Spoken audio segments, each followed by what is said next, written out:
السلام علیکم. رسټینګ څه ته وایي؟ چې کله اوسپنې ته زنګ ولګي نو دې ته رسټینګ وایي. که دې خوا وګورې ته یو طرف ته پاک چین دی، د اوسپنې پاک زنځیر دی، هغې ته لا زنګ پوره نه دی لګېدلی. او که دې بل طرف ته وګورې نو هغه اوسپنه مکمل زنګ شوې ده، هغه زنځیر مکمل زنګ شوی دی، نو دې ته رسټینګ وایي. رسټینګ.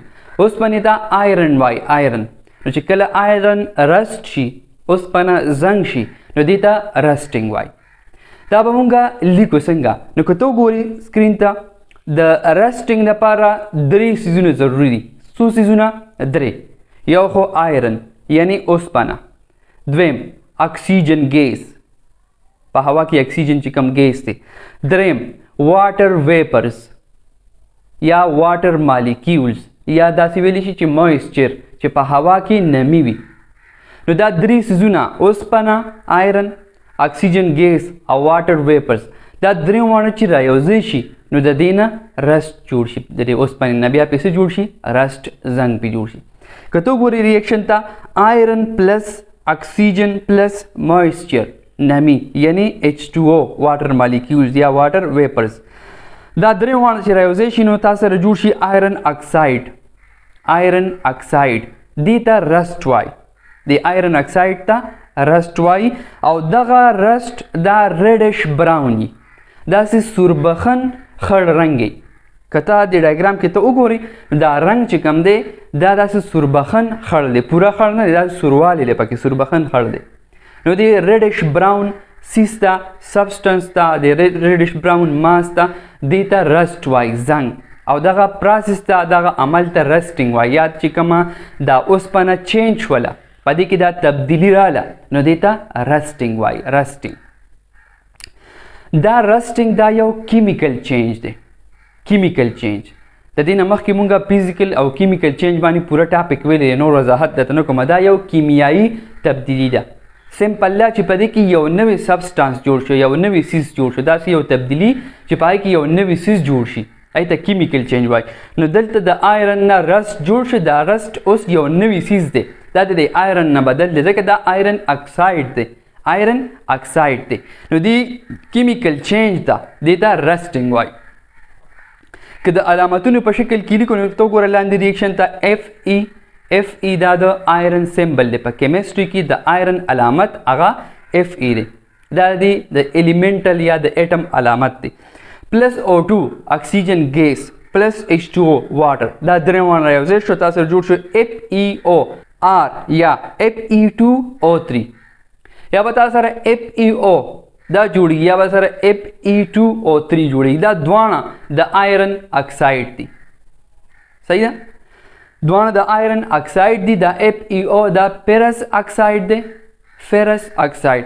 او Fe2O3 دا فیرک اکساید دی. فرق پکې څه دی؟ په FeO فرس اکساید کې د Fe د آیرن اکسیډیشن سټیټ +2 دی. صحیح ده؟ نور وضاحت درته نه کوم، بس سره بیا ساته چې د فرس اکساید کې د آیرن اکسیډیشن سټیټ +2 دی. او چې کوم Fe2O3 فیرک اکساید دی، په دې کې د آیرن اکسیډیشن سټیټ هغه +3 دی. دا فرق دی پکې، دوه مختلف اکساید دي د آیرن د اکسیډیشن سټیټ لحاظ سره. صحیح ده؟ نو دې پروسس ته، دې عمل ته رسټینګ وایي. او دا چې کوم FeO یا Fe2O3 جوړ شو دې ته رسټ وایي. رسټ دا هغه زنګ دی. صحیح ده؟ اوس ورپسې یو کوېسچن دی، هاو ټو پریونټ رسټینګ. اوسپنې نه، دا اوسپنه دا به د دې زنګ نه بچ کې څنګه؟ داسې ته څه کارونه وکړي چې هغې سره دا اوسپنه د زنګ نه بچ شي. نو بلاشي طریقې دي، یو څو طریقې پکې دا ګوره. نمبر 1 سره پینټینګ، چې اوسپنې له پینټ ورکړي نو هغه بیا زنګ نه اخلي، ځکه هغې سره به واټر ویپرز او چې کوم هوا ده هغه به ورسره جنګېږي نه. صحیح ده؟ ولې د پاسه پې پینټ راغی، هغه اوسپنې د هوا نه او د اوبو نه بچ کړله، د اوبو د مالیکیول نه، د اوبو د ویپرز نه یې بچ کړله. نو اوس به دې ته زنګ نه لګي، ځکه تا ته ما سټارټ کې وي چې د رسټ دپاره درې څیزونه ضروري دي. اوسپنه خود پکار ده، ورسره اکسیجن او واټر ویپرز H2O پکار دي. نو ته به څه وکړي چې ته پینټ وکړې، ته اصل کې دا د اکسیجن او د H2O نه بچ کړي. اکسیجن او H2O هغه د اوسپنې سره ریاکټ کیدی نشي، هغه سره ریاکشن کولی نشي، رايوځای کیدی نشي. ولې منځ کې پینټ راغی، د پینټ هغه لیر راغی، نو په دې وجه اوسپنه بیا د زنګ نه بچ شي، ته به زنګ نه لګي. دویم دی الاینګ مطلب دا چې کم میټل ته کم داغ ته زنګ لګي، نو پای کې بل داسې میټل یا بل داسې یو نان میټل واچوه چې هغې سره د هغې هغه رسټینګ ایبیلیټي هغه کمزوري شي، چې هغه بیا په ګرانه باندې زنګ نه وي. نو دې پروسس د دې عمل ته الاینګ وایي. په دې کې میټلز او نان میټل یو میټل سره مکس کیږي. صحیح ده. دریم نمبر دی ګلونایزینګ.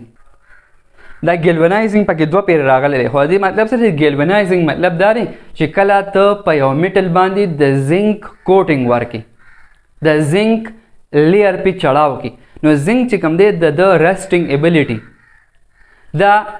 دا زنګ نه اخلي، دا خرابېږي نه زر په هوا کې په اوبو په موجودګۍ کې. نو په دې وجه آیرن دا د نور د زنګ کېدو نه بچ کوي. دې ته ګلونایزیشن یا ګلونایزینګ وایي. صحیح ده. چې کله د زنک پلیټینګ د زنک لیر چړاو شي په قیمتي میټل باندې چې کوم ته په اسانه باندې زنګ لګي. بیا ورپسې دی کلوز اینډ ریموو مویسچر، یعنې ته داسې اوسپنه بند ځای کې کیږي چې هغې سره هوا نه رایوځای کېږي، او یا د هغې نه چې کوم هغې کې مطلب ګیر چاپېر د هغې نه هوا موجوده ده، د هغې نه مویسچر هغه نمي په څه طریقه ختم کړي، نو دې سره بیا اوسپنې ته زنګ په اسانه باندې نه لګي. یا بله طریقه ده ګریس او آیل. اوسپنې له ګریس ورکړي، آیل وله ورکړي، غوړی کړي، نو بیا هم د هغې هغه رسټینګ هغې ته زنګ لګېدل هغه بیا ډېر په ګرانه باندې لګي، ځکه هوا ډایرکټ هغې سره بیا رایوځای کېدی نشي، واټر ویپرز ورسره رایوځای کېدی نشي، نو اوسپنې ته زنګ بیا نه لګي. نو دا هغه طریقې دي چې د دې طریقو په ذریعه مونږ اوسپنې د زنګ نه بچ کولی شو چې هغې ته زنګ ونه لګي. صحیح ده. او هغه اوسپنه د زنګ نه بچ شي. بیا ورپسې دی ټرنشینګ اف سلور. ټرنشینګ اف سلور دې ته چې کله سلور داسې تور غونته شي، بلیک شي، تور شي، دې ته ټرنشینګ اف سلور وایي. لکه که ته وګورې دا یو چمچ مکمل نوې ده، نوې نوزي ده، بالکل چمک کوي، چې دا د ډېر ټایم دپاره په هوا کې موجود وي، او په هوا کې خاص قسمه ګیس دی چې هغه موجود وي، هغه د نوې سلور د چمچ سره سپون سره رایوځای شي، نو دغه سلور دا چمچ دا به توره شي، بلیک به شي. که ته د بل ډایګرام ته وګورئ کې دا چمچ توره شوې ده، نو دې ته ټرنشینګ اف سلور وایي. ټرنشینګ اف سلور. اوسپنه زنګ کېږي، هغه ریډش براون رنګ پې راشي، هغه زنګ پې راشي، دلته دا بلیک شي، توره غونته شي، نو دې ته ټرنشینګ اف سلور وایي. په دې کې هم درې څیزونه ضروري دي. سلور خو خامخا والا پکار دی، پلس هایډروجن سلفاید، په هوا کې هایډروجن سلفاید پکار دی، پلس اکسیجن او اکسیجن ګیس. نو چې کله سلور، هایډروجن سلفاید او اکسیجن دا درې واړه رایوځای شي، نو دی سلور ټرنشن وکړي، دې ته بیا هغه سلور ته بیا ټرنش سلور وایي. او هغه څه کوي؟ هغه ټرنش سلور څه څیز دی؟ سلور سلفاید.